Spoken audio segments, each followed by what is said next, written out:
Look at your wallet. Now look at your phone. The way we use money is in the middle of a seismic shift, but it's not about Bitcoin's crazy roller coaster rides. There's a multi-trillion-dollar revolution happening in the background, a new kind of digital cash that's grabbing the attention of everyone, from bedroom traders to the biggest names on Wall Street. They're called stablecoins, and they could either become the backbone of a new global financial system, or they could be a ticking time bomb. Today we find out which. So, what exactly is a stablecoin? Forget everything you think you know about crypto volatility. The entire point of a stablecoin is in the name, stability. Think of it as a digital twin of a regular currency, like the US dollar.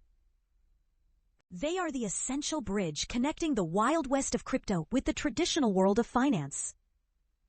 But not all stablecoins are created equal. First, you have the giants, fiat collateralized stablecoins. For every digital coin issued, there's supposed to be a real dollar or a similar asset sitting in a bank vault. Then there are crypto collateralized stablecoins.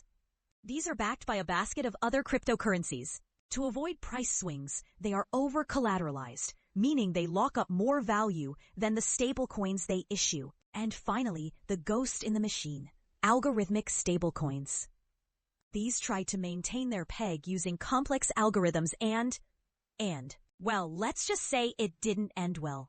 The collapse of Terra USD wiped out over $40 billion and sent shockwaves through the entire industry. This is why stablecoins are such a hot issue. The stakes are incredibly high. Now let's meet the main players in the US dollar pegged arena. It's a battle of titans. First, the undisputed king by market cap, Tether or USDT. It's the original, the most widely used stablecoin, processing trillions in transactions. It's the lifeblood of crypto trading. But Tether has a controversial past. For years, critics have questioned whether it truly has the reserves to back every single USDT. While they now release attestations, the questions haven't completely disappeared. Next up, the challenger, USD Coin or USDC. Backed by regulated financial firms like Circle, USDC has positioned itself as the safe, transparent, and compliant alternative. They provide regular audited reports of their reserves, which are held in cash and short-term U.S. government bonds. For many institutions, this transparency is non-negotiable. Finally, the decentralized idealist, DAI. DAI isn't run by a company. It's managed by a global community through a decentralized autonomous organization, or DAO. Its stability comes from being over-collateralized with other crypto assets held in smart contracts. It's the purist's choice, censorship-resistant, and transparent by design. So who wins? USDT has the volume, USDC has the compliance, and DAI has the decentralization. The choice depends entirely on what you value most, liquidity, safety, or ideology. But the impact of stablecoins goes far beyond crypto trading. It's starting to change the lives of ordinary people around the globe. Take remittances. Every year, migrant workers send hundreds of billions of dollars back home. Traditional services can take up to 7% of that money in fees. With stablecoins, that same transaction can cost just a few cents and take minutes, not days. This means more money in the pockets of the families who need it most. Then there's financial inclusion. Over 1 billion adults worldwide don't have a bank account, but many of them have a smartphone. Stablecoins offer them a way to access financial services, to save, send, and receive money without needing a bank, just an internet connection.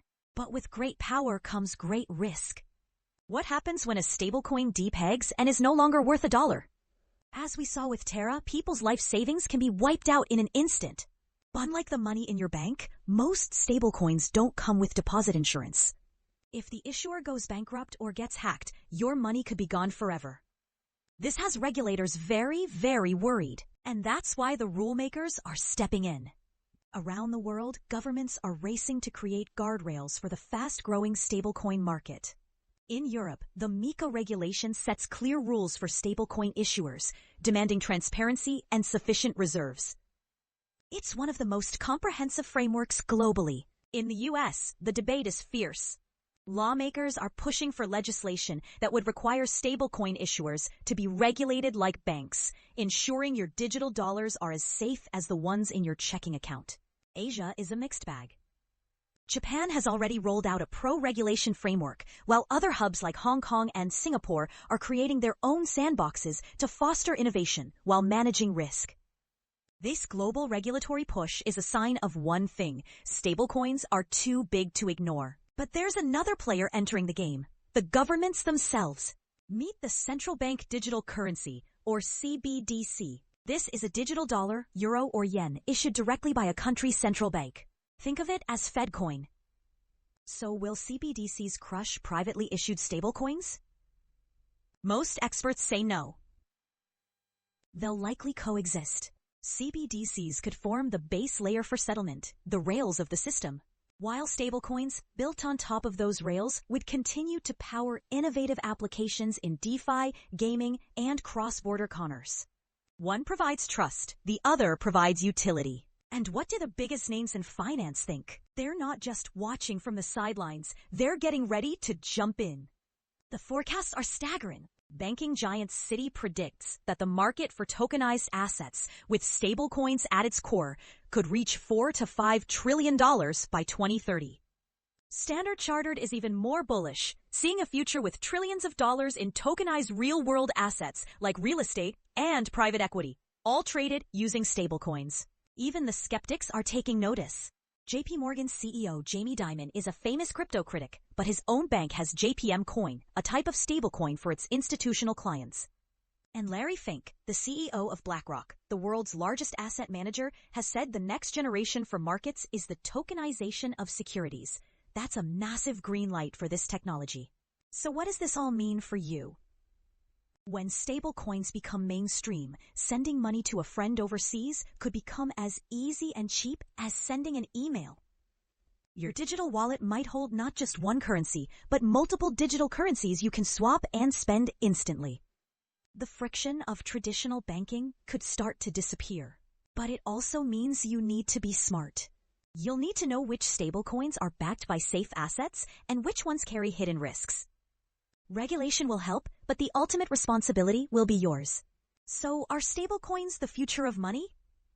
They are undeniably a powerful financial tool, a bridge to a more efficient and inclusive digital economy. But they are also a disruptive force that carries real risk. The fallout from a major stablecoin collapse could be catastrophic, which is why regulators are watching so closely. The next few years will be crucial. It's a tug-of-war between Silicon Valley innovation and Washington's demand for stability. The outcome will define the future of your wallet. The $5 trillion question is still being answered. But one thing is for sure, this quiet revolution won't stay quiet for long. What do you think? Would you trust a stablecoin for your savings or daily purchases? Which one would you choose? Let us know your thoughts in the comments below. And if you want to stay ahead of the curve on the biggest shifts in finance and technology, make sure to hit that subscribe button and ring the bell for notifications. Thanks for watching.